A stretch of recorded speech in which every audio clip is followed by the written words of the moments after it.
جبت لك عزيزي الاوتاكو شويه تدخلات في عالم الانمي تخليك كده عايز تقوم وتتنطط من على الكرسي اللي انت قاعد عليه، وشويه بقى لقطات من اللي بيبقى فيها مزيج من شده الاعصاب والعظمه والاكشن وكل حاجه. فشد الحزام عزيزي الاوتاكو وهات لك كده حاجه تاكلها او تشربها مع 5 مشاهد فيهم تدخلات عظيمه. بس عزيزي الاوتاكو كده طلب بسيط بس قبل ما نبدا، ما تنساش تعمل اللايك والشير والسبسكرايب وتفعل زر الجرس. اخواتي الاوتاكويه اجمعوا.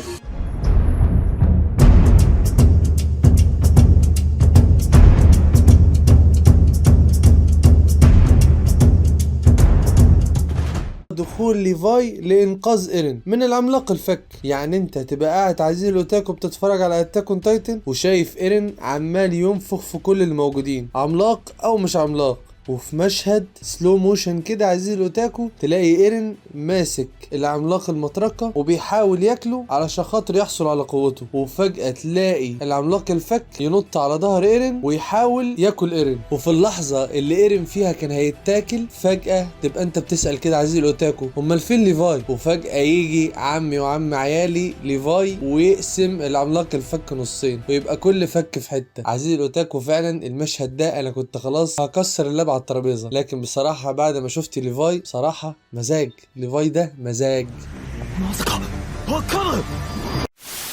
تدخل تودوريكي لإنقاذ ميدوريا وإيدا تينيا. التدخل ده عزيزي الأوتاكو كان عظيم، إنهم كانوا بيواجهوا ستين، وستين ده من أكتر الأشرار اللي ليهم منطق محترم جدا في الشر بتاعهم. وكمان قدرة ستين هي إنه بس مجرد ما أول ما يخدش الشخص اللي هو بيواجهه ويلحس بس الدم بتاعه بيقدر يتحكم فيه، والشخص ده ما يقدرش يتحرك تماما. وفي الوقت اللي خلاص كان هو قادر يتحكم بشكل كلي في ميدوريا وإيدا تينيا وهم كمان واقعين على الارض ومش قادرين يتحركوا، وستين خلاص رايح علشان يقتل ايدا بعد ما قتل اخوه الكبير، واللي ده السبب اصلا اللي خلى ايدا تينيا يروح عشان خاطر يحاول ينتقم من ستين. وفجاه تلاقي تودوريكي يدخل ويستخدم قوه النار اللي ما كانش عايز يستخدمها في الاول عزيزي الاوتاكو، وتبقى انت بتتنطط كده مش بس عشان التدخل، لانك كمان بتشوف الثلاثه مع بعض بيواجهوا شرير واحد، وتبقى خلاص عايز تعرف ايه اللي هيحصل، تحس ان انت هتشوف حاجه جامده ما شفتهاش قبل كده.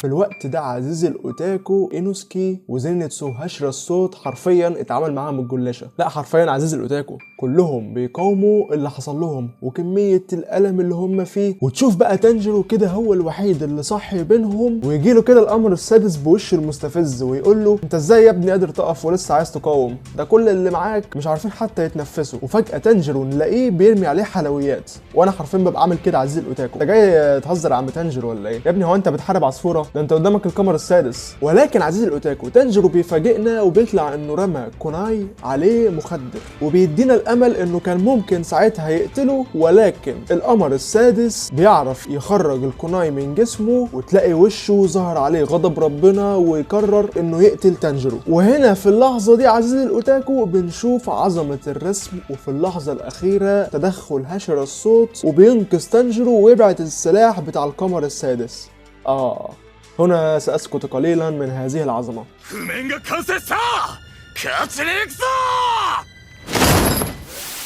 وسع يا ابني لعمك انت وهو، تدخل من وان بيس، كله يسكت خلاص. في اللحظه دي سموكر قرر انه يواجه ديفلامينجو. يا عم سموكر انت ما بقتش في اللوجو تاون، بس على الرغم من كده انا برضو بحترم الراجل ده عزيزي الاوتاكو، لانه على الرغم انه عارف انه مش قد ديفلامينجو ولكن قرر انه ينقذ جنوده. المشكله ان ديفلامينجو في اللحظه دي كان على اخره من بعد اللي حصل في المشروع بتاعه في بنك هازارد، فطبعا مسك سموكر وما سماش عليه، عمل منه سيخ شاورما. وخلاص ديفلامينجو كان هيقتل سموكر، وبنلاقي تدخل من افخم التدخلات، واوكيجي بيقول له استنى بس عندك يا جدع، انت مستعجل ليه يا ديفلامينجو؟ مفيش حد مالي عينك يعني؟ وديفلامينجو حرفيا ما عبروش ولا كأن حد بيتكلم، يعني شويه هوا بارد كده عدى ولا كأن حصل حاجه، وبرضه هيقتل سموكر. ولكن اوكيجي بتلاقيه جمد كل البيئه المحيطه، وتلاقي ديفلامينجو قلب تمثال من التلج ومش عارف يتحرك. عظمه على عظمه يا اوكيجي.